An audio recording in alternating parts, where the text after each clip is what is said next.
వండిన ఆముదమే, కానీ ఏం ఆముదాలు వేసారో మనకు తెలియదు, అందుకని రిజల్ట్ రాదు. మంచి ఆముదం ఎలా ఉంటుందో తెలుసా అండి? కమ్మగా ఉంటుంది. మనం జనరల్గా ఏం చెప్తామంటే ఏదైనా కామెంట్ చేసి ఏంది ఆముదం తాగిన మొహం పెట్టావేంటి అంటే వెగటుగా ఉంటుంది ఆముదం, అది టేస్ట్ అని అంటారు కదా. మంచి ఆముదాలు కనుక వండి కరెక్ట్ ప్రాసెస్లో వండి మనం చూస్తే కమ్మగా ఉంటుంది వాసన, చాలా కమ్మగా ఉంటుంది. నేను చూపిస్తాను అది. ఇది ఆముదం. ఆముదం ఎప్పుడు కూడా గ్లాస్ సీసాలోనే ఉండాలి. మీరు ప్లాస్టిక్ సీసాలో కానీ వేరే ఏ స్టీల్ సీసాలు కానీ ఏమి పనికిరాదు. ఒట్టి గాజు సీసాలో మాత్రమే ఆముదం పెట్టుకోవాలి. ప్లాస్టిక్ సీసాలో ఒకవేళ పోసుకోవాలి వస్తే, ఇప్పుడు మనం పోస్ట్లో పంపించాలి అని అంటే ప్లాస్టిక్ దాంట్లోనే పంపిస్తాం, ఎందుకంటే ఇవి పగిలిపోతున్నాయి ఎట్లా ప్యాక్ చేసినా. 15 రోజులు వరకే ఉంటుంది ప్లాస్టిక్ దాంట్లో.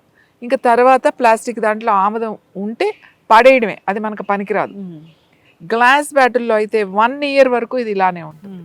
1 ఇయర్ తర్వాత కొంచెం ఇది చేంజ్ అవుతుంది అంతే, పని చేయదు అని నేను అనట్లేదు. టేస్ట్ చేంజ్ అవుతుంది, కొంచెం కలర్ చేంజ్ అవుతుంది, అయినా కూడా వాడచ్చు. ఇది ఉంది చూడండి, దీని కలర్ ఎలా ఉందో చూడండి.